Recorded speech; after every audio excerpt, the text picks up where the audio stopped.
മുൻ vigilance director Jacob തോമസിനെതിരെ അഴിമതി case. Vigilance commission കോടതിയിൽ എഫ്ഐആർ സമർപ്പിച്ചു. ജേക്കബ് തോമസ് തുറമുഖ വകുപ്പ് ഡയറക്ടറായിരിക്കെ അഴിമതി നടത്തിയെന്നാണ് വിജിലൻസ് എഫ്ഐആറിൽ പറയുന്നത്. ഡ്രഡ്ജർ വാങ്ങിയതിൽ അഴിമതി ഉണ്ടെന്നാണ് കേസ്. ഡ്രഡ്ജർ വാങ്ങാൻ 8 കോടിയാണ് അനുവദിച്ചതെങ്കിലും 19 കോടിക്കാണ് ഡ്രഡ്ജർ വാങ്ങിയതെന്നാണ് എഫ്ഐആറിൽ പറയുന്നത്. വിജിലൻസും ഹൈക്കോടതിയും പരിശോധിച്ച് തള്ളിയ ആരോപണമാണ് വീണ്ടും കേസായിരിക്കുന്നത്.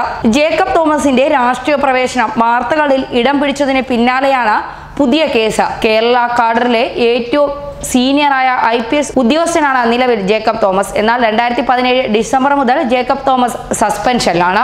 ഇടതുമുന്നണി സർക്കാർ അധികാരത്തിൽ വന്നപ്പോൾ മുഖ്യമന്ത്രി പിണറായി വിജയന്റെ അടുത്ത വൃത്തങ്ങളിലുള്ള ആളായിരുന്നു ജേക്കബ് തോമസ്. കഴിഞ്ഞ UDF സർക്കാരിനെതിരായി ജേക്കബ് തോമസ് ഉന്നയിച്ച ആരോപണങ്ങളെല്ലാം തിരഞ്ഞെടുപ്പിൽ ഇടതുമുന്നണിക്ക് നേട്ടമായിരുന്നു. വിജിലൻസ് ഡയറക്ടറായി ജേക്കബ് തോമസിനെ നിയമിക്കാനുള്ള സുപ്രധാന നീക്കവും സർക്കാർ നടത്തിയിരുന്നു. എന്നാൽ EP ജയരാജന്റെ ബന്ധു നിയമന കേസിൽ ജേക്കബ് തോമസ് പിടിമുറുക്കിയതോടെ ഇടത് സർക്കാരിന്റെ മുഖം കറുത്തു തുടങ്ങി. ജേക്കബ് തോമസ് സർക്കാരിന് വേണ്ടാതായി. ആദ്യം വിജിലൻസ് ഡയറക്ടർ സ്ഥാനത്ത് നിന്ന് ജേക്കബ് തോമസിനെ മാറ്റി. പിന്നെ തുടരെ 3 സസ്പെൻഷനുകൾ. ആദ്യ സസ്പെൻഷൻ ഓഖി ദുരന്തത്തിൽ സർക്കാരിന് പാളിച്ച പറ്റിയെന്ന പ്രസംഗത്തിന്റെ പേരിൽ. അനുവാദമില്ലാതെ സ്റ്റാവുകൾക്കൊപ്പം നീന്തുമ്പോൾ എന്ന പുസ്തകം എഴുതിയതിന്. മൂന്നാമത്തേതാകട്ടെ സംസ്ഥാനത്തെ നിയമവാഴ്ച തകരാറിലാണെന്ന പ്രസ്താവനയെ തുടർന്ന് രണ്ടാമത്തെ സസ്പെൻഷൻ. ജേക്കബ് തോമസിന്റെ ആദ്യ സസ്പെൻഷൻ കഴിഞ്ഞ വർഷം ഡിസംബർ 20-നായിരുന്നു.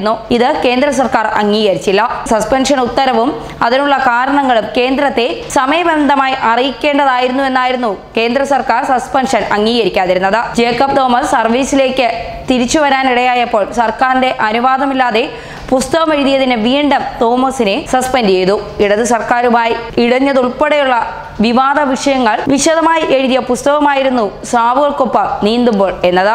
എന്തായാലും ആദ്യം പിണറായിയുടെ വിശ്വസനും കണ്ണിലുണ്ണിയുമായിരുന്ന ജേക്കബ് തോമസിനെ ഇപ്പോൾ പിണറായി തന്നെ കൂട്ടിലാക്കാൻ നോക്കുന്നു.